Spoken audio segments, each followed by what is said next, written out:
What's up, YouTube? It is I, Zarkon, aka Fifth Rate Duelist, and I am here with everyone's favorite Yugi-Dad, Michael Beygelman.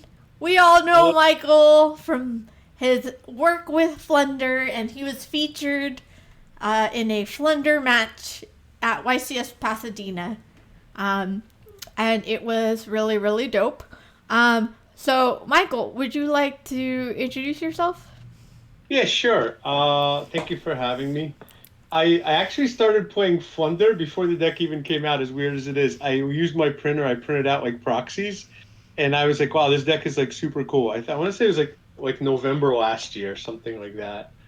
And when the deck actually came out, I was like one of the first people to play it. And when it first came out, it was like no one knew how to play against it. So for that first month, it was like insane because like everybody just like messed up the chain links. No one knew how to interact with it. I really enjoyed the deck, and I actually saw some success with the deck before like IRL events came back. We had a bunch of events. I live in the New England area. We had a bunch of events in the New York area and kind of Connecticut and Boston. We had some 3v3s and relatively large events. Some of them had up to like 150 people, right? So they were about the size of a region. I saw some success with the deck for a while, probably through about May. Then I just like put the deck away because it started to hate me. And I started to Mm. hate it to the extent that I didn't play the deck at Nats. I played like the pile deck. Does that make sense? Okay. And then I played Math Mech for a while. And then I had like a calling when the Ishizu and the tier cards came out. I'm like, hey, I think Flunder's good again. And so I picked up Flunder again, and realized why I really love the deck. And I've been kind of innovating the deck, and I've been really playing the deck for the last, 3, 4 months hardcore. I've played a bunch of regionals. I actually topped two regionals with it. One remote regional, then I topped the Catskill regional. I then won a YCS VIP qualifier for this upcoming weekend with the deck. And then, unfortunately, I bubbled the YCS in Pasadena and also bubbled the YCS in Costa Rica. So I'm like bubble man in the last two YCS events. But the deck's been good to me. I'm kind of like a crappy player. I still misplay a lot, but the deck has been really good, and I love playing it. So this is kind of my like brief history with Flunder over the last 12 months. Okay, thank you for sharing. Now, if Yeah. you could guide us through the deck profile, that would be very much appreciated. So I'll show you all this list. It's an interesting list. For context, my son is like a really good Yu-Gi-Oh player. His name is Noah Beygelman. He has like YCS tops and etc. I have the amazing privilege of living with him, and we do a lot of deck theory. So you'll often find us 1 in the morning arguing with each other to the point where like we both go into our separate rooms and don't talk to each other. But we really, really, really debate deck theory, deck lists. We could sometimes debate one card for 3 days. And so this list that I'm going to show you guys is really the manifestation of probably close to 200 hours of testing and deck theory. The good news is this list was really good for about a month. The bad news is coming out of this weekend, this list isn't good anymore. So y'all may try it at the local level. It might still be good, but at like the higher level events, it won't be competitive, and I'll tell you why. But I'll show you the basic concept of the list that I played. So as we know, we need some birds. So we play three of Eagle, three of Robin. I still call them by the old names. I can't do like Rabina and Eagle, and I apologize. So I just call them Robin and Eagle, and I play one Stree and one Toucan. So this is like the what I call the basic Flunderbird lineup. That makes sense. Now, Michael, can yeah. when you're doing the cards, can you flip them around? Oh, so Like, people can see. Okay, they're backwards. yeah. Okay. It's so funny because this is set up for remote duel. Does that make sense? Yeah. So I just realized that my view is upside down. I have no problem flipping them around. Is this better? Yep. Brilliant. Okay. So I'll just go like this then. Okay, so this is like the standard burn lineup. Everybody does it. One of the things that I wanted to do in terms of building a Funder deck, I never wanted to lose to myself. And one of the problems that people have with Funder is you see it all the time. Oh, I was doing really great, but then I bricked. That makes sense. And so the challenge is that a lot of events are lost before you ever step foot into an event. The reason why they're already lost is because your list is bad. And so I never really wanted to lose to myself. I never wanted to lose to the list. So I wanted to play as many birds as possible. This is why I also played two honorary birds. We call them Jack in the Hand. The reason why they're honorary birds is Jack in the Hand allows you to reveal three level one monsters. Your opponent gets one, you get one, and the third gets shuffled back into the deck. What happened in the tier Ishizu format, when you reveal Robin, Eagle, and Crow, a good player has to take Crow. If they don't take Crow, you now have an interruption for one of their plays. So in the tier Ishizu format, Jack in the Hand basically says add Robin. Makes Does that make sense. sense? Yeah. Really, really important. So by playing two extra Jack in the Hand, you're playing four Robin and four Eagle. Yeah, Because so 90% of the people will add Crow. Now, if they don't add Crow, you've already won the game because they're a bad player. okay, good. And just for anyone who doesn't know, Jack in the Hand is reveal 3 level 1s, and then your opponent adds one, then you add one, and the other one goes back to the deck. Yeah. So typically you activate Jack in the Hand, you reveal Robin, Eagle. Don't get greedy now, even if you already have a Robin. Does that make sense? If you already have a Robin and you already get an Eagle, don't get greedy because you're going to play your hand. If you reveal different birds than these, they're going to go something's up. So always reveal Robin, Eagle, Crow. When you reveal Robin, Eagle, Crow, 90% of good players will take Crow. You will take Robin and Eagle, which means you can play. Does that make sense? Yep. Okay. Groovy. Let me put this back. Let's put these away. So we have our birds and we have our honorary birds. Because of this, you're essentially playing 4 Robin, 4 Eagle, and you're playing 1 Stree and 1 Toucan. That means you're playing 10 birds instead of 8. Does that make sense? Then we have the bigger birds. You have to play 2 big birds. So we play 2 of the penguins. I have like the ultra penguins, the proper rarity, if that makes sense. We play 2 of the penguins. Penguin's your searcher. A lot of people don't realize that the function of this card in Flunder is to essentially allow you to play in your opponent's turn. So if you ever put yourself in this situation, you could go penguin over penguin, which is totally fine. And this way you could search either double trap or trap plus continuous or trap plus map. Don't be afraid to sack one of your own penguin and recycle 2 of these in one turn, because their only real function is to essentially get you to the next play. So we play 2 of the big birds. We play Apex Avion. This is kind of like a debated bird. And we play the Rica. The reason why I say it's debated, some builds that play a lot of like board breaking kind of cards like to play like 2 Rica. Because sometimes they go Riza over Riza. Sometimes Riza has to stay on the field to clear 3 cards. Sometimes Riza gets milled. In my build, I summon Riza 3 times in the entire YCS. It's probably the worst card, but I kind of have to have it versus Rogue. I did win my Pendulum matchup because of Riza. I kept stacking his own Mystic Mind, which was like kind of hilarious. So he would just constantly get it. So you could never like actually play the game. It's kind of funny. Anyway, was it Mystic Mind or it was like he had some kind of a field spell that I kept stacking that he kept top decking. But that was the only time I used it. In my build, this is probably the best card. And in the new format, this will become the best card because a lot more people are playing Flunder. And Miss Valley Apex Avion, or as I call it, the chicken, because it looks like a giant chicken. This is a really good card in a mirror match because a Flunder only has 2 plays, and this allows you to negate one of them. So I basically play these 4 birds. I'll kind of explain them a little bit more later. I also play 2 statue, but for different reasons. 2 statue allows me to have an auto win versus tier going first.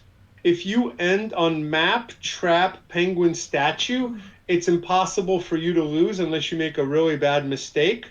They go activate field spell, get Rhino, normal summon Rhino, attempt to enter battle. You go hold, you make chicken. You now have penguin, chicken, statue. They crash statue.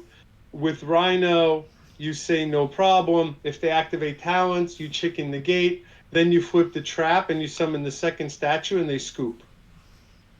So this is like really, really important. So this statue is essentially there to force out the battle phase. And then second main or main 2, you summon the second statue and they lose. So this is basically why 2 statue is important. You don't need to play 2 Riza if you play 2 statue. So I played 2 statue. This is what we played. Then we played 3 map. Map gives you an extra summon. You really need the 2 summons. So this is pretty much standard. And I played 3 Advent. And this is a really great card to search through any of the other pieces. In the format that we just came out of, no one was really playing Veiler and Imperm, so we weren't really dodging much. But again, I'll give you a little bit of an update playing this weekend. Those cards are back, so this card will be more important. I then played, I played 2 traps in the main. Searching double trap means you could summon 3 times in their turn. They just lose. It's just like that simple. The other thing too is sometimes like they'll mill a trap. You still want to get a trap. Does that make sense? The cool thing is when they mill a trap, they're idiots because now you start your turn with trap and grave. So then you book all their guys. So when you mill a trap, they're like, oh shit, now there's a, oh crap, there's a trap in the graveyard, right? And then that means like when you make your big bird, you can now book their guys. So 2 trap is actually really, really good in the previous format. Sorry for the not PG word. And you play a terraforming that essentially searches the map. And then I played, the three of the good pots and 3 of the better pots.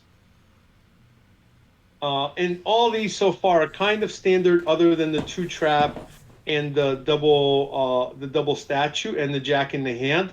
But believe me, between the pots plus the jack in the hands plus the 8 birds you're already playing, the brick ratio for this deck is around 4.5%, which means that roughly 1 out of every 20 to 22 hands, you're going to open subpar. And I can tell you in real life, this is what I experienced. So I think this build is probably the most consistent Flunder build I've played in the last 12 months. Now for the really, really cool stuff. Of course, we played Shifter, right? We have to play Shifter. Now, I'm a terrible Flunder player. I never see Shifter. I saw Shifter 5 times in 2 days of YCS. So, unfortunately, I don't see it, which means I have to learn how to play Yu-Gi-Oh! And it's hard. This is my joke. When you don't see Shifter, you actually have to play. In a weird way, 2 out of the 5 times I saw Shifter, I lost those games. Because they use Bestials and they just Bestial your own Shifter, or they make Beatrice and out of your own Shifter. They dark take your Shifter and make Beatrice. So in a weird way, Shifter slowed them down, but it also gave them food to make Beatrice and for them to summon their own Bestial. Kind of like really sucky. Anyway, we have to play it. It's a power card in our deck. I then played 3 Crows. Crow is like a pseudo Shifter in the format. It's a pseudo Shifter in the format. Crows essentially serve the function of removing summons from Tier Shizu. Many are afraid of that deck. In reality, if you think about it, the deck has 3 plays. That's it. And if you take away 2 out of 3 of their plays, they have a really bad board. And so if they go like Rhino, send a name, and you Crow a name, that really, really hurts. Like super, super hurts. That makes sense? So Crow is like a pseudo Shifter. Sometimes Crow is more impactful. Shifter basically says they make Baguska, which could be really tough for us to out. Versus if you don't Shifter and they start doing combo and you have a Crow or 2, they're in a bad position because it's then harder for them to get the Baguska because they've already committed to the fusion line of play. So Crow is good. Also, Crow is a winged beast, so it makes your Advent live. So that's the second reason why I play 3 Crow, because sometimes you go first and you just open Advent, Map, and Crow, and that's full combo. Because you Advent away the Crow, you add Robin, now you have Map and Robin, and you're playing. So these act as an extender with Advent to essentially get you another bird. Notice how all these basically are designed for me not to brick. Yep. And the last 3 cards I played, which were insane for the first month, is I actually played Bestials in my deck really for 5 straight weeks. Super effective. The theory behind the Bestials is as follows. This acts as another Crow. because when they send a name, that name is dark, you can bestial the name. If they do a miller and they mill a name, you can bestial the name. So the first function of this is to act as another crow. The second function of this is one of the things that hurts Flunder versus Tier is the shufflers. When they trigger the shuffler and they shuffle back one of the names, it triggers the field spell, which then pops. And that really hurts because we kind of just get out resourced. So the shuffle back pop is super, super painful. So what the Bestials can do is they could force out the shuffler in their grave on their turn, so they don't have a shuffler to use on your turn. So you put them in a really bad situation if you draw a Magnamut and they have a name and they have a shuffler. Does that make sense? It's like if I Magnamut one of their names, now they have no names in the graveyard and they lose it permanently. Does that make sense? Mm-hmm. Or if they use a shuffler, they could shuffle their name back so they don't lose it permanently, but now they don't have a shuffler to interrupt you. Yeah. And so... Does that make sense? Yeah, so makes this sense. is like it's like so insane. So this served as a force out shuffler or force out name. The other thing is this is also on Brickdust because many times what will happen is they'll discard the first name. They have no shufflers, right? They'll send the name. You activate Magnamut to hit the name. They have no response. You summon Magnamut effect. At end phase, you add Druiswarm.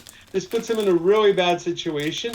Now they have to actually get to a shuffler so they can pop your Magnamut. Because if they don't, they lose the game. Because Magnamut gets you Druiswarm, end phase, banish another name, summon Druiswarm. As a Flunder player, you're now ending their turn with two 2,500 beaters. One of them, when it's sent to the graveyard, sends one of their cards. You don't know how many games I've won just by going like this. Enter battle, attack over their crap. And then I brick, I get an eagle. I normal summon eagle. Now I have full combo because eagle plus Druiswarm, and I can play the game. And Druiswarm like this, send one of their names. So these were really insane. The ability to start your turn as a Flunder player with two 2,500 beaters and tribute fodder was amazing. So these cards are really good. I could tell you an insane scenario. It's almost like unbelievable. This was day 2 of YCS Costa Rica, my first match of the day. I was playing a tier guy. I was fortunate I won roll, so I won game 1, right? Game 2, he basically activates field spell, summons Rhino, and I go, okay, on the summon of Rhino, he activates effect, correct? I change shifter like a good player. Make sense so far? Mm-hmm. So I chain shifter like a good player. He says chain call by on shifter. And he's got this grin. I have a Magnamut in hand. I go chain Magnamut, banish my own shifter. Oh. And he just sat there and was like, thinking. He literally sat for 60 seconds, didn't know what to do. And he's like, okay. So he wasted his called by, shifter still resolved, and I summoned Magnamut, and he had to send one off a Rhino, which got banished. Oh man, you played him. Yeah, it was just like end phase, I add Druiswarm. Does that make sense? Now I have Guy. He had to pass, he couldn't play. I went like this, I activate map, get Robin, started playing, and he's like, oh, you got it. So what happened is I was able to actually Magnamut my own shifter to dodge a called by. How insane is that? That's pretty nuts. Anyway, it's like if you saw it, you'd be like, wait, what just happened? And he couldn't believe that it just happened because it was unthinkable. But anyway, so it's super, super effective. I'm telling you guys, like this may never come up in your lifetime, but it can, and it did for me. So the Bestials were really amazing. So as you noticed in my main deck, I played 0 board breakers. I played basically 3 shifters and 6 crows. That was kind of my main deck. And I had some variations, but this main deck was basically the same for 5 weeks. The variations really came in the side deck. Let me show you the side deck, and then I'll get to the main. In the side deck, for the tier matchups, I sided 3 more Bestials. Does that make sense? So in a fully sided matchup, I was playing 9 DD Crows and 3 Shifters. Crazy, right? Yeah, and that's then nuts. It's insane, right?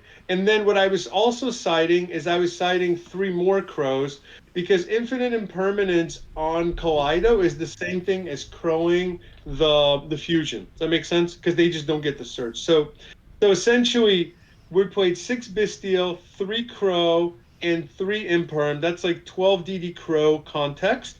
Plus, we played 3 Shifter. So we were essentially playing 15 ways to stop them. And I also played 1 Harpies Feather Duster, going second because Zombie World is a thing. Oh, yeah. Now, I actually came up with an OTK through Zombie World. That's why I only played 1 Duster, and I didn't play like 4 back rows. Does that make sense? I didn't need to play 4 back rows because I could OTK through Zombie World. Okay. It's too advanced to talk about on the stream, but that was like really, really interesting. So anyway, so then my other sides were like actually super interesting. Versus back row, I would side this package here, and I also played Ash. I was going back and forth between. Let me move this down. I was going back and forth between different kinds of hand traps. I thought that Ash was the most universally applicable one. It's good versus Sprite. Right, you could just like stop them early. The problem is once Sprite puts a level 2 on board, it's game over. Does that make sense? So if their first play is starter, that means they kind of have like a bad hand probably. And you just ash that, and sometimes you win. If they kind of go for plays and you make a read, you could ash gigantic. You could also ash when they send like the angler or whatever it is to grave. That's like really good to ash. So there's lots of ash targets. If you see an ash, they're not making toad. Does that make sense? So ash was really good in the Sprite matchup. Ash is just generically good versus any kind of rogue decks. Sometimes with like Exo Sister, they summon Thing, you just ash one and they pass, right? Because those decks are really bad. So Ash was just like a generically good card to play. Also, Ash is a must for the mirror.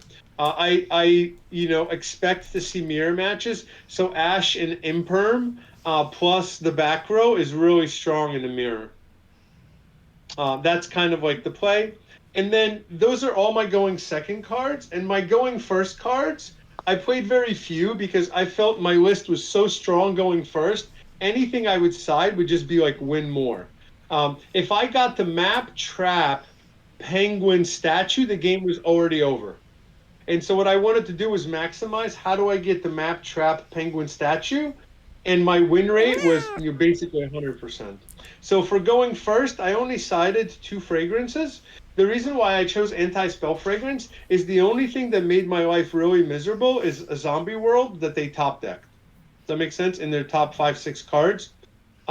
In one match, I saw Zombie World, and they had like... I saw Fragrance, I flipped it. They had like Storm, Dark Ruler, Zombie World, and just like 2 random monsters. And it's just like nice Zombie World, nice Storm. Right, so Fragrance is insane in that regard. This also won me the Pendulum matchup because I sided in versus Pendulum, and in game 3 I flipped Fragrance. He shows me his hand. It's like all spells. It was like all Pendulum cards and spells. He's like, what the? It's like nice deck. It was like super nice guy, and it was that allowed me to actually make day 2. So I won the Pendulum matchup relatively easily. I think I won it. I beat the guy in less than 20 minutes. And then I also sided the wins. I didn't main this because this is like a terrible card in the previous format. So I sided this in the mirror. And that's it. Going first, this is important in the mirror, so I always sided. By the way, Fragrance just like destroys Flunder because Flunder players all play like the really bad cards like Lightning Storm and stuff. And so it's just like you flip Fragrance. It's like nice pots, nice Lightning Storm, nice map. So like these 3 cards in the mirror match are kind of like auto win. So this is why I played them. This was my main, my side, and etc. And my extra deck, everybody needs to put some seatbelts on now. Ready? So my extra deck, first of all, I played Wallow. Upside down. Yeah. The reason why I played Wallow is because I played so many Bestials. Wallow is insane. It just takes 2 level 6s. Wallow is like pseudo access code because he gains 100 for everything in the graveyards. So it's easy for this guy to be like 4,000. It's like insane. You just attack over crap, right? Just a big beat stick. If they make like a giant Adignister that's like 4K unaffected, they have like 14 cards in the graveyards. That makes sense? This thing's huge. You just attack over it. So Wallow is super cool. Another thing, Wallow is you could like detach two, and you could like steal their talents, and then you could activate the talents and like draw two cards. Wallow is an insane card. And then in concert with Wallow, I also played Gaia. Gaia is like a Downward Magician for level 5 and 6 Xyz monsters. You could just overlay this. So Gaia allowed me to make a 4 material Zeus out of Wallow. Gaia also has a secret hidden effect. It allows you to attack for piercing damage into a defense position monster. Sometimes when they win roll and they don't do well, they'll put like blockers like this in defense position, thinking you won't kill them for game. You just make Gaia and just do piercing damage. So Gaia and Wallow were really cool. This was the package for the Bestials. So I'll leave those here. Next, I played Infinite Ways to Make Zeus. So first I played the Water Charmer. The Water Charmer is Robin plus anything else makes a Water Charmer. When you're playing versus tier, they have a water in their grave. You can take their water in their grave. You following me so far?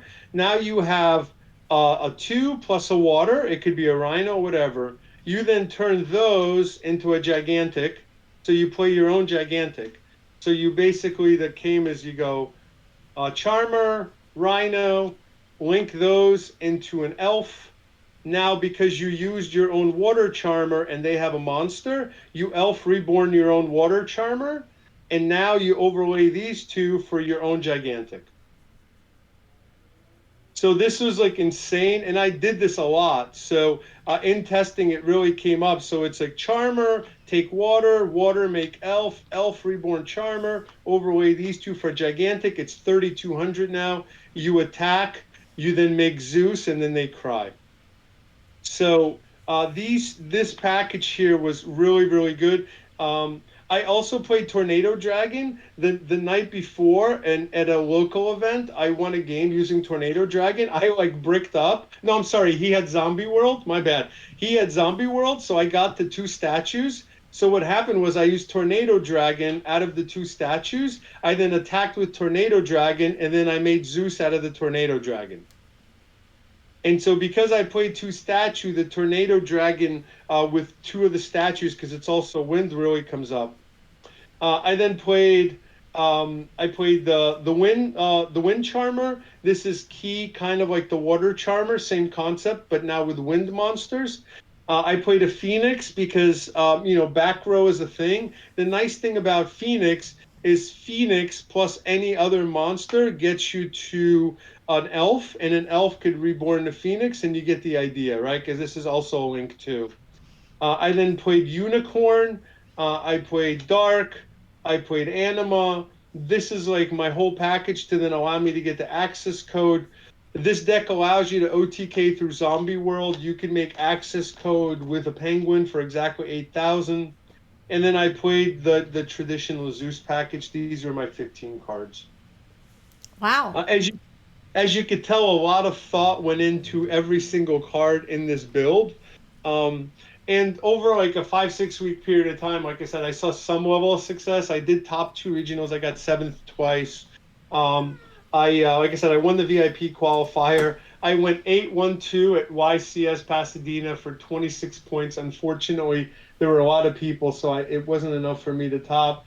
And then I just bubbled in Costa Rica. I lost my last match of day 2. If I win the match, I top. I lost the match, so I didn't top. It was very unfortunate. This is my list. Let me just say a couple more things.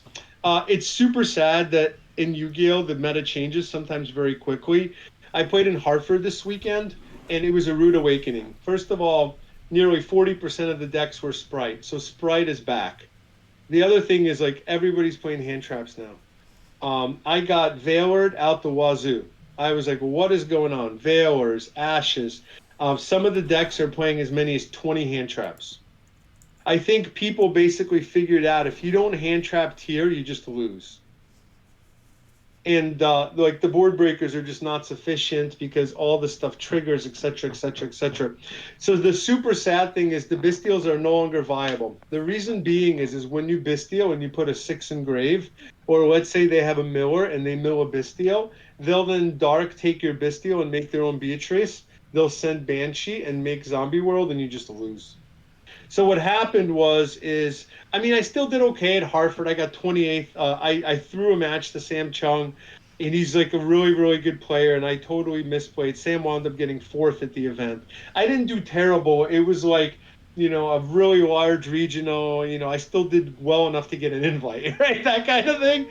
But 28th kind of sucks, and I just got hand trapped out the wazoo, and the good players would always be stealing my stupid Bystials and just using them as extenders.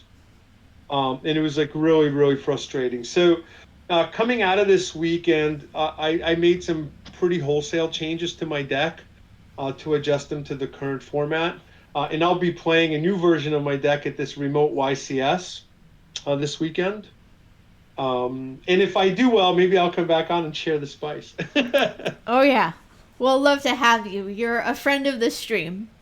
Yeah. And I'm happy to answer any questions or anything like that. I haven't been paying attention if anybody's been posting stuff, but I'm happy to answer any questions anybody has. Yeah, we have a couple of questions, but before we do that, do you have any shout outs? My amazing shout out is to my son, Noah. He like puts up with me. Like sometimes we get really heated and I'm like thick, dense, whatever you want to call me, right? So Noah Beygelman's awesome. I test with him a lot. Like, he puts up with me every day asking super stupid questions, So definitely have to give shout out to Noah. I think we have an amazing community in New Hampshire. So I play with Jose Collins and Tej Amin and Chris LeBlanc and Daniel Shogun and I'm Jacob Collins. I know I'm missing a lot of people, but all these people we play together all the time. Yada yell. We test a lot. We go into my office on Sunday nights and we're there till 3 a.m. Testing. I'm super blessed that we have an amazing community here in the New Hampshire, Massachusetts area of like just amazing players. So I want to give them all shout outs because they help me kind of with deck theory and deck building. And, everybody else that's at events, yourself, of course, I see at all the events, you encourage me, and everybody else that kind of encourages me at events. And my wife, she puts up with me and allows me to play this children's game, which is like really funny. She's amazing. She actually came to Costa Rica with my daughter. We made like a vacation out of it. So I'm like grateful to my family that they allow me to play this game and to take time to do that. So those are kind of my shout outs. Oh, sweet. Okay. Thank you for that. Thank you very much for showing us this very unique deck profile. So we do have a question. Someone is wondering if the Bystids conflict with the no special summoning requirements. They do. So I never talked about my siding patterns. When I sided in more Bystials, I would side out the 3 dualities. Because my theory is like in my opening hand, would I rather see a duality or a Bystid? I would always want to see a Bystid instead of duality. So essentially, I sided out 3 dualities and replaced them with 3 Bystials. So if I were to open the duality, it would be a Bystial instead. And remember, you're summoning Bystials on their turn, not on yours. Okay. What do you think of Necro Valley? I think the card is really bad. Not just bad, really bad. It turns off 3 of your own plays. First, it turns off Stree. Second, it turns off Riza. Third, it turns off the Trap Book. Like, why would we ever play a card that floodgates ourselves? So I would never play the card. It's just really, really bad. Okay. Another question. Hang on, I gotta scroll up. It's all right.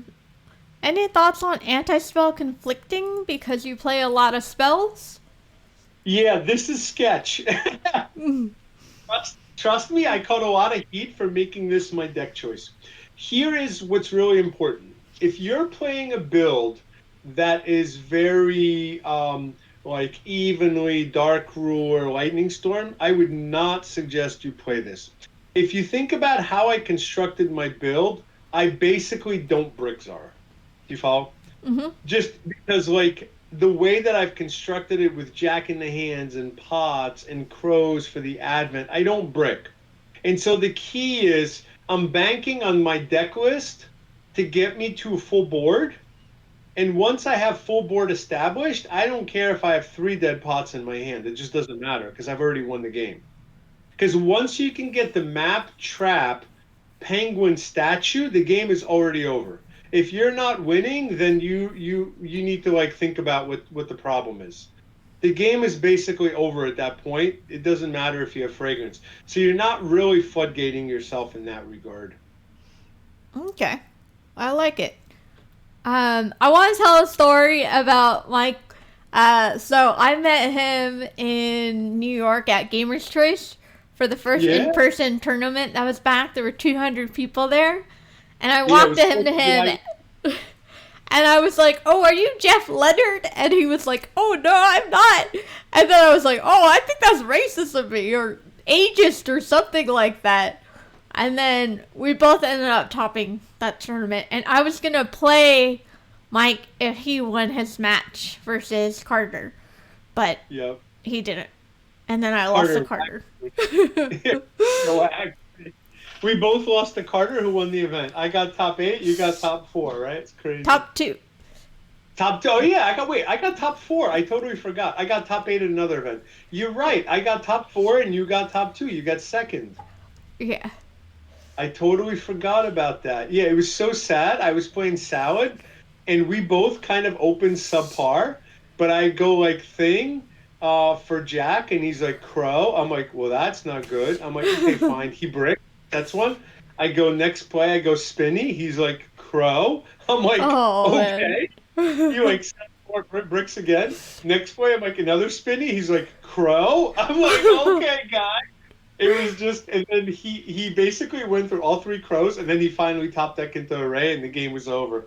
We were just like going, oh my god, I couldn't get to play. In a weird way, he was so bummed because he opened 3 crows, but because he opened 3 crows, he wound up winning. Yeah, it was just whole, that was awesome. We have another question. Do you know the card Floowandereeze Snow? Yes. What do you think of that card? I think it's got nice artwork. It's a cute card. It's got really nice artwork. There may be a format in which it's playable. I don't trash the card, but it's not viable in the current format primarily because there are much better cards. Like, for example, remember we talked about Penguin's primary purpose? Penguin's primary purpose is to get you a trap, or a continuous, or a map, correct? Yeah. And Snell doesn't do that. So if you're going to play a big bird, like Snell would be good in a build, like let's say you play 3 trap, 3 continuous, do you see what I mean? Where you're just going to be like a god and draw into them. Then it's potentially viable. But we're not really in that kind of a format. Does that make sense? So Snell isn't really viable. The other thing is that Snell has a fundamental flaw in card design in that it says that you can only book special summon monsters. But that doesn't matter because that makes sense. Because when they summon a normal summon to attack over statue, you can't book it. So, like, it doesn't really make sense. Does that make sense? And the other fundamental flaw in it is, this is why I believe someday the card will be good. If you read the text, it says it gives you 3 normal summons, correct? Yeah. The problem with this design is that you actually can't do any more than 2 normal summons right now. Because if you go Robin, Eagle, Riza, summon, correct? Yeah. You only have Stree and Toucan. So if you go Stree and Toucan, next summon, there's no other birds. You can't even summon 3 times. Oh. You know what card I think is insane? That. Scary Sea. Oh, it's funny. That card is so good. Why do you think it's so good? Because for any deck that has inherent summons, so i.e. not tier, something like Sprite, you just wait for them to link off or make gigantic. You flip the trap. If the counter trap can't be responded to, it bounces the monster. They can't special for the rest of the turn, and they just lose. I did test that card for a bit, And unfortunately, the thing is, it's usually better to go for the Dreaming Town over the Scary Sea. But Scary Sea is nice. Scary Sea is real nice. Dreaming Town will always be better. With cards like that, I feel like if you're going to play a counter trap that negates a summon, just play Solemn Strike. Because Solemn Strike can also negate effects, right? Versus Scary Sea can't affect. Yeah, but then they can't special at all. Yeah, but who cares? They've already lost the game. This is what I was trying to say. The way I look at cards is that if you're resolving a Solemn Strike on something important, the game's already over. I don't know. People always have extenders these days. Like, stopping them from extending is real nice. But, like, okay, let's say they get to a gigantic, and you strike the gigantic. Like, what are they doing? Like, what are they doing? Activate starter. But they used starter to get to the gigantic. No, they didn't. They overlaid 2 beavers. Okay, so they activate starters. So now what? They already don't have a gigantic. So what are they doing? They have other level 2s in hand that they're special summoning. To do what? I don't know. To do sprite things. No. This is what I'm saying. See how I'm super critical? To do what? They already summoned the gigantic. Like, what are they doing? They can't. But reborn strike is not searchable, whereas Scary Sea is. But if you're searching C, you've already lost the game. Not if you already have town or turn 3. Scary Sea's real nice. You want to strike one summon when you could book all 4 of their monsters. But they're gonna try to you're gonna summon not when they have lots of monsters. Because you have to put an Avion for a negate. So you don't get to book a whole field. Like, you rarely get to book a whole field. That just doesn't happen because you aren't summoning, at a point where you can book 4 monsters. Well, 3 monsters at bare minimum. But if you book 3 monsters and they have no face-up level 2s, they can't summon any more from hand. In order for them to do special summons, they need a face-up level 2. Yes. So, when you book their first 2 level 2s, they better have, a god hand. That's what I was trying to say. It's, kind of pointless. So what happens is, if you have a choice of searching... If you have a search of searching the normal Dreaming Town versus the counter trap, Dreaming Town says, A, I get an extra summon. But B, what if they are a link deck? Dreaming Town book effect doesn't do anything. You book the monsters. You can't link with face down monsters. That's true. But Scary Sea stops that entirely. No, it doesn't. You can't special summon. Oh, you're so funny. Listen, I'm not saying the card isn't interesting. That's not the point. This is what I was talking about Snow. I don't want to hate on Snow. I don't want to hate on Scary Sea, right? All I'm basically saying is that you can only put X number of cards in the deck, correct? And if you have a choice between putting Dreaming Town or Scary Sea, because you can't really play both, you're going to want to put in Dreaming Town because the card gives you a play, and it also is a huge disruption. The downside about Scary Sea is that you have to control a tribute summoned monster. So they can get rid of that. That I don't like. Yeah, and people do play Lightning Storm and Raigeki and stuff like that, right? So it's kind of yikes because we don't put up any negates. Yeah. But so someday there's gonna be a deck where Scary Sea is better than Dreaming Town. Hey, if Cyber Dragon ever comes back, Scary Sea is insane. Trust. I'm half joking, but you know what I'm saying, right? It's funny, but I think that there are a lot of I think the Flunder mechanic and design is probably one of the coolest things that Konami's come out with in a few years. If you just think about this, not that I'm a Flunder fanboy, whatever, right? But if you think about Robin, this is probably I don't want to say the single. Arguably, this is one of the top 5 most busted cards ever designed. It's crazy when you think about it. One card equals a board that guarantees you win the game. Like, what other deck does this? In a long time, we haven't seen one, right? Um, Normal summon Alistair. I'm kidding. I'm kidding. no, but like, no, Alistair is super strong, correct? But normal summon Alistair essentially ends on just like a mecha ball. Versus normal summon Robin ends on the floodgate and you can't play. Right? So it's like, wait, what? It ends in a penguin, which is a skill drain, right? And it ends in the statue and it ends in a trap. It's like, come on, man. I feel like Charles Barkley. Come on, man. So Robin is like the most insane card. And I think this is why they had to basically say there's no way these cards could possibly exist in the special summon world. So they limited you to being able to normal summon because Robin is like one of the most powerful cards in the game. This is kind of how I see it. Yeah, sounds about right. Yeah. Okay. Let's see.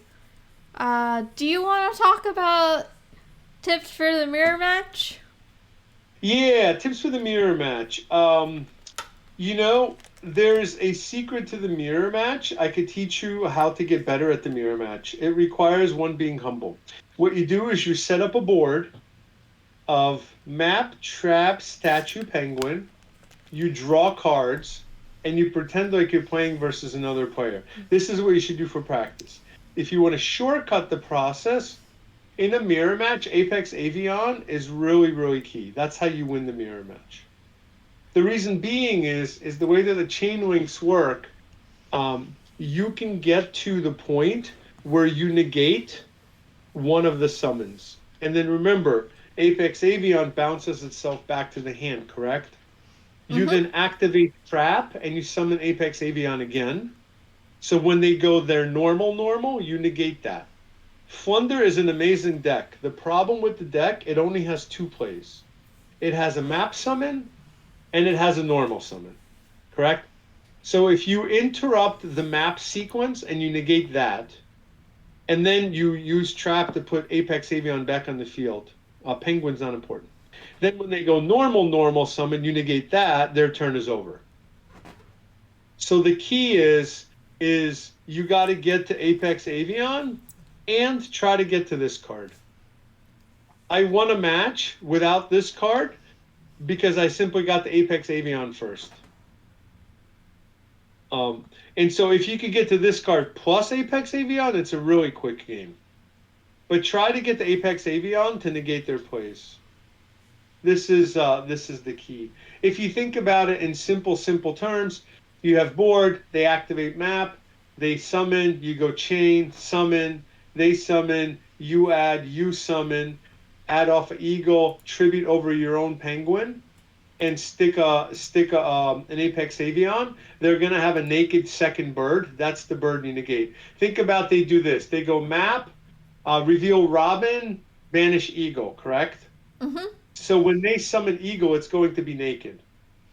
Okay. And so what happens is when you get past when you get Apex Avion and you tribute Apex Avion over your M-Pen and your other small bird, then when they go to activate Eagle naked, you Apex Avion negate. Does that make sense? Mm-hmm. Then in an open, so now that bird's off. Now in an open game state, right? You ask, do you have anything quick? They're not going to have anything quick. You flip Trap, summon Apex Avion again. And then when they, now when they have their normal, you just negate that. So the trick to winning the mirror match is just get the Apex Avion. Okay. I like it. It's definitely better. I'm overly simplifying it, but now that, everybody listening has the idea for how to win, you'll be like, oh my God, this is actually simple. And just practice that. Okay. Chat, are there any other questions before we end the stream? Is there anything else you want to say, Mike? I would say that for the upcoming format, It's going to be around 40% tier, 40% Sprite variants, and then probably 10% Flunder, and then, Pendulum, um, Bestial with Branded. There'll be a lot of other stuff, but Sprite is back. I'm just telling you guys. People own the deck, they have all the cards, hand traps are good. Expect a lot of Sprite matchups. Don't get caught. We kind of got very careless playing Flunder. I see people just normal summon Robin effect without a care in the world. Wait until they ask you and you go pass. Because hand traps are back. So be aware of hand traps. Um, and the second thing is that play sensibly. If you're playing a statue, which you should be, and you go map, reveal Robin, banish Eagle, summon Robin, add Eagle off a Robin, add statue, summon that statue right away. You turn off Gamma and you turn off Havness. And those can kind of, Havness could be a problem because they could basically fusion summon a couple of times in your turn before you even get the statue, which really sucks, right? So if you like are sensitive and you're thinking about the fact that hand traps are back and you're playing correctly, trying to plan around like Havness in hand and etc., I think you'll do really well at events. That's kind of like my advice for you going into the next format. Okay, sounds great. Awesome. I enjoyed spending time with you. Feel free to hit me up if you need anything. Okay. Thank you very much, chat. Let's thank Mike and wish him the best of luck for the remote to YCS. Let's see you top. Yeah, that'd be awesome. Super psyched. And feel free to please like, comment, subscribe if you enjoyed this video. And last thing, Mike, how do we find you if we want to find you? I'm on Facebook. I have like an avatar because I'm old and I want people to see how old I am. The last name is. I have a Twitter. It's just at Beygelman. I think I have some thousands of followers, something like this. Why I don't know. I have like YouTube stuff. You can find videos of me out there. If you search for like Salmon Grade or Floowandereeze, I come up a lot. I don't know why I think people watch my videos. So I have like a YouTube, Twitter. I'm on Discord. You can pretty much find me everywhere. Okay, sweet. All right. Thank you. Cheers. Bye bye.